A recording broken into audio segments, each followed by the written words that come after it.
नमस्कार, मेरा नाम है डॉक्टर पुरु धवन और आज इस वीडियो में हम बात करने वाले हैं किडनी फेलियर के ऊपर। किडनी फेलियर क्यों होता है, किन कारणों से होता है और किस तरह से किडनी फेलियर के पेशेंट अपने क्रिएटिनिन को डाउन कर सकते हैं, किस तरह से वो किडनी फेलियर को रोक सकते हैं, इन सब के बारे में हम चर्चा करेंगे इस वीडियो के अंदर। किडनी फेलियर एक वो कंडीशन होती है जिसके अंदर हमारी किडनी या तो कम काम करती है या काम करना बंद कर देती है।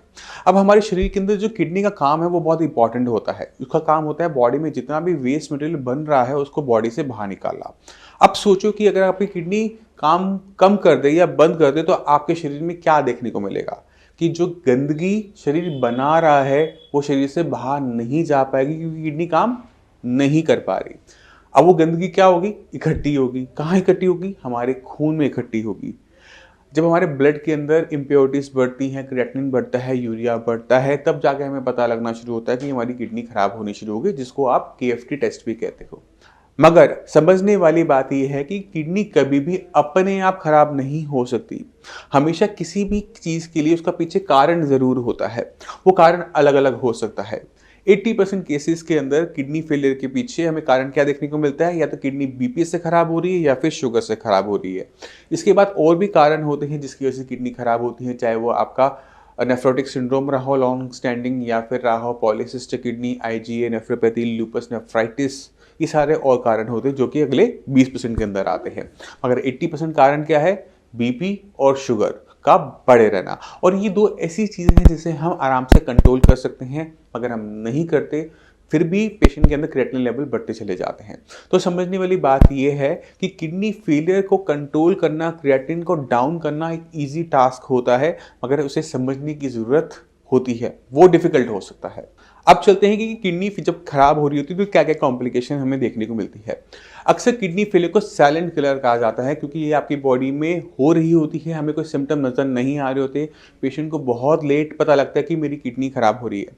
ऐसा इसलिए होता है क्योंकि जब हमारा BP धीरे धीरे बढ़ रहा है तो हमारे शरीर में ना हमें कोई सिम्टम आ रहे हैं, ना हमारा सिर दर्द हो रहा है, ना हमें घबराहट हो रही है। हमें लगता है कि सब कुछ ओके है क्योंकि मैं अच्छा फील कर रहा हूँ। मगर किडनी को वो जो बढ़ा हुआ ब्लड प्रेशर है वो नुकसान पहुंचा रहा होता है पीछे पीछे। जब क्रिएटिनिन वैल्यूज़ 5, 6, 7, 8 को टच करना शुरू करती है तब बॉडी में जाकर हमें थोड़ी सी थकावट, थोड़ी सी घबराहट, थोड़ी सी सूजन देखने को मिलती है। और जब हम उसका ट्रीटमेंट करते हैं वो फेल होता है, तब जाकर डॉक्टर को लगता है कि ओके ठीक है, आपकी प्रॉब्लम सॉल्व नहीं हो रही, एक बार आप फुल बॉडी का चेकअप करवा लो। तब जाकर ये बीमारियां पकड़ में आनी शुरू होती हैं। अब बॉडी में जो भी सिम्टम होते हैं वो तब आते हैं जब हमारे शरीर के अंदर गंदगी इकट्ठी होनी शुरू हो जाती है। अगर हमारी बॉडी के अंदर क्रिएटिनिन की मात्रा बढ़ रही है, क्योंकि वो तो है वेस्ट मटेरियल ना, तो बॉडी में कुछ ना कुछ तो सिम्टम पैदा करेगा। जब उसकी वैल्यू 6, 7, 8 पर आनी शुरू होती है तब जाकर पेशेंट को मसल क्रैम्प देखने को मिलते हैं कि पैर की पिंडलियों की मांसपेशियों में क्रैम्पिंग आ रही है। पहला सिम्टम में जो देखने को मिलता है। दूसरा में क्या देखने को मिलता है कि पेशेंट को, कुछ पेशेंट्स को, सबको नहीं होता, कुछ पेशेंट को इचिंग, खुजली, पूरे शरीर में खुजली, क्योंकि पूरी बॉडी में जो ब्लड सप्लाई हो रहा है उसके अंदर क्रिएटिनिन की मात्रा ज़्यादा है, तो हमें इचिंग देखने को मिल सकती है कुछ पेशेंट्स के अंदर। इससे ज़्यादा क्रिएटिनिन बहुत ज़्यादा सिम्टम पैदा नहीं करता। हम उसे डरते बहुत हैं बट वो बहुत ज़्यादा सिम्टम को पैदा नहीं करता। ज़्यादा सिम्टम पैदा क्या करता है? यूरिया। अगर आपके शरीर में किडनी की कम काम करने की वजह से यूरिया की मात्रा बढ़ रही है तो सबसे बुरा असर उसका ब्रेन पर पड़ता है कि हमें भूख लगना बंद हो जाती है। अब ये जो भूख है ये हमारे पेट भरने की वजह से नहीं खत्म होती, ये इसलिए खत्म होती है कि ब्रेन के अंदर जो हिस्सा हमें ये बताता है कि अब आपको खाना खाना है वो ढंग से काम नहीं कर पा रहा होता।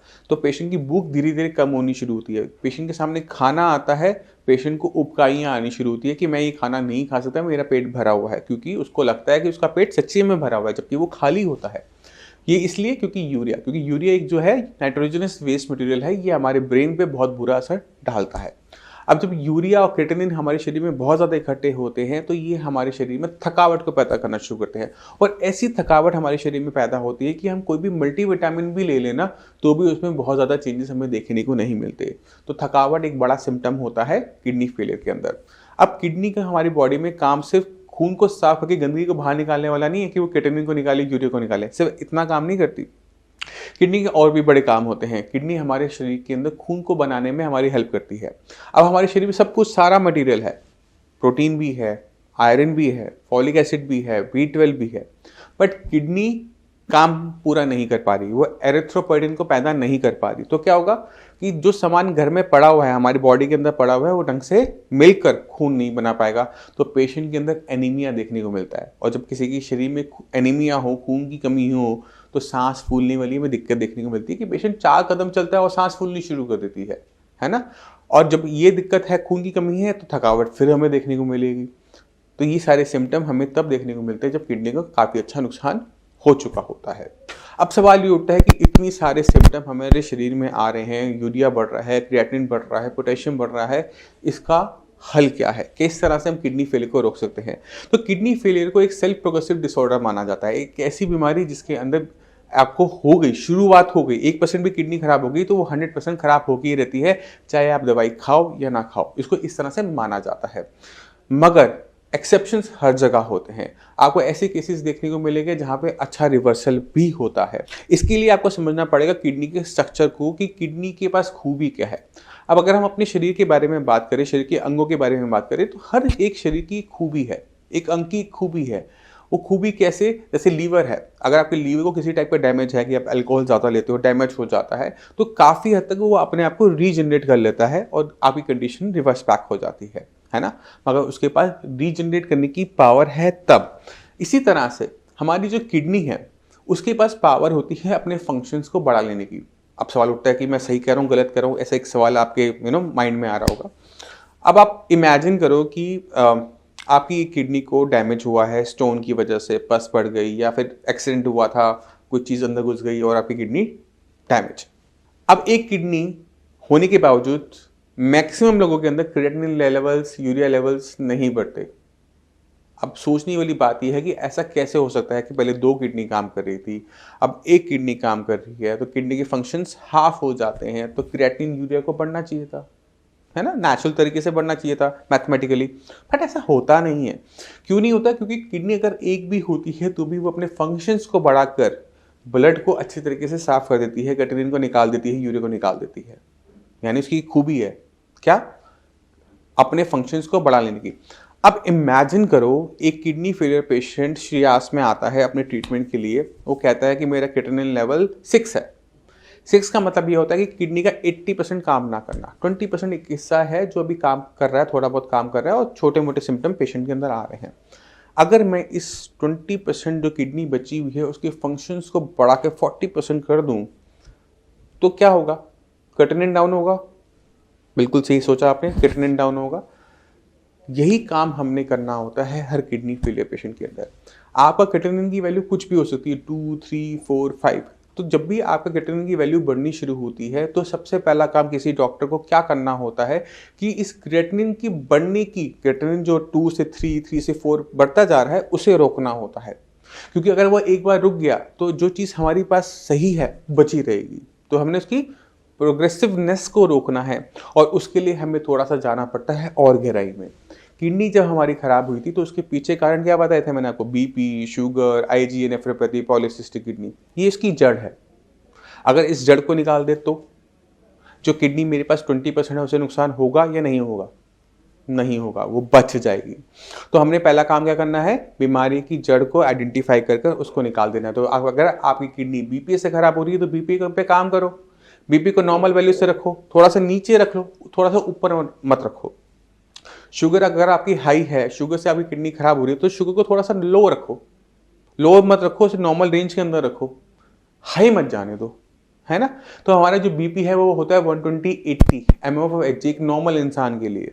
मगर आपकी तो किडनी खराब है, तो अगर वो थोड़ा सा भी बड़ा रहेगा तो किडनी डेलिकेट है, उसे नुकसान पहुंचेगा, तो उसे थोड़ा सा लो रख लो, 120, 75, 70 रख लो, आपको कोई दिक्कत महसूस होगी नहीं, किडनी को नुकसान होगा नहीं। इसी तरह से शुगर के साथ किया जाता है कि फास्टिंग पीपी और रैंडम शुगर को 180 से नीचे नीचे रख लो।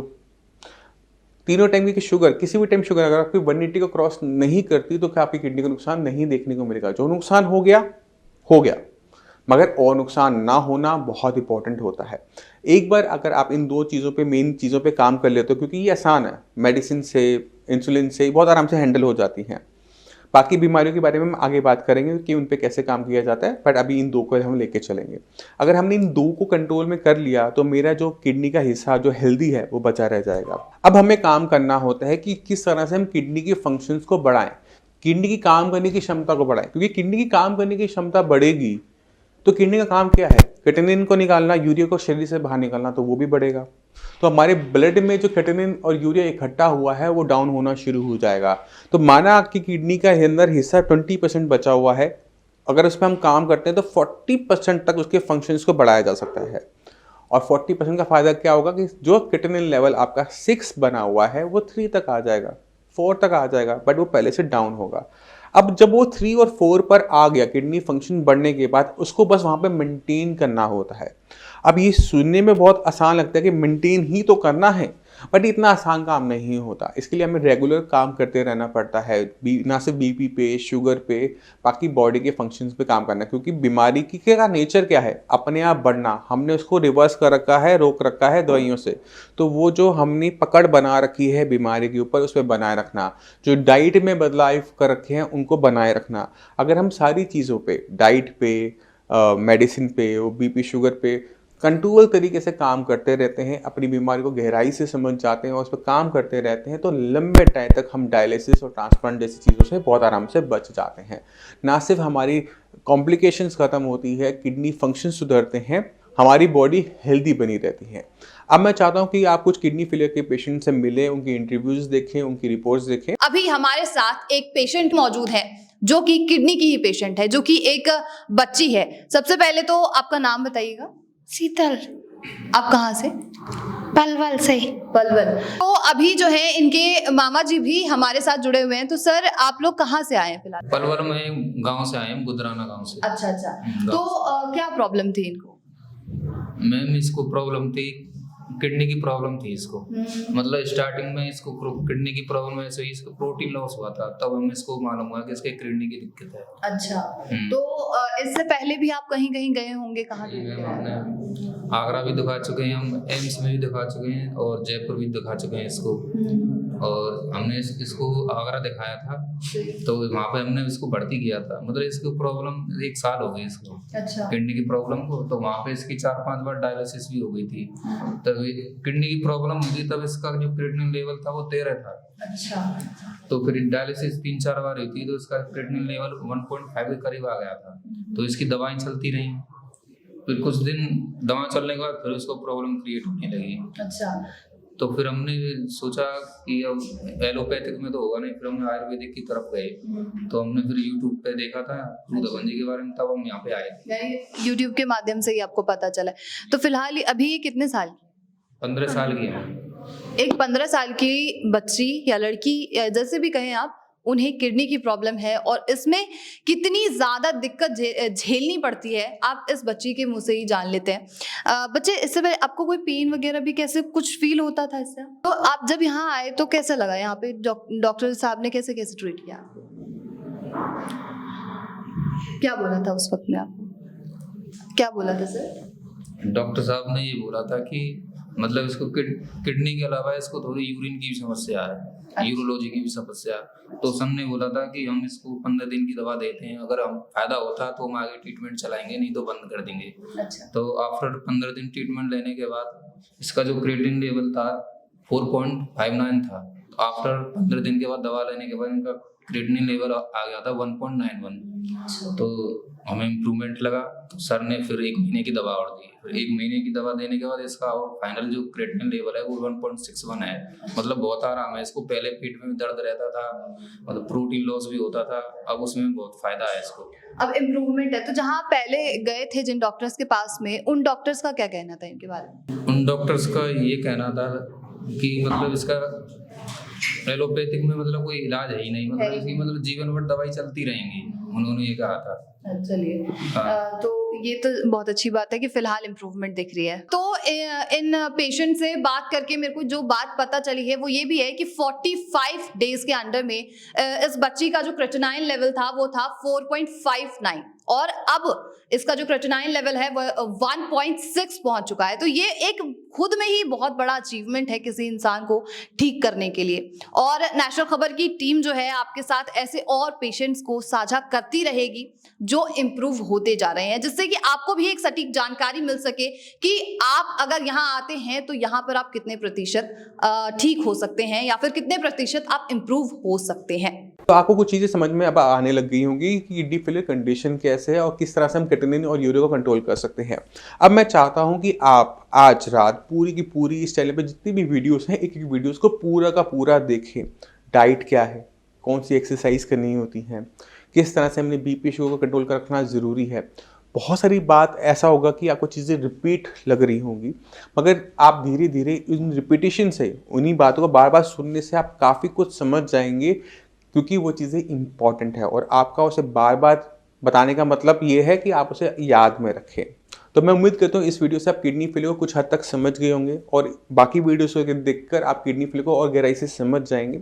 फिर भी आपके माइंड में कोई भी डाउट हो, कुछ भी पूछना चाहते हो तो साइंस संजीवनी के श्रेयास के डॉक्टर साहब के अवेलेबल हैं, आप उनसे बात कर सकते हैं, आप अपॉइंटमेंट लेकर मुझसे भी आकर मिल सकते हैं। अब इसी के साथ आप सभी से मैं चलने की आगे चाहूँगा।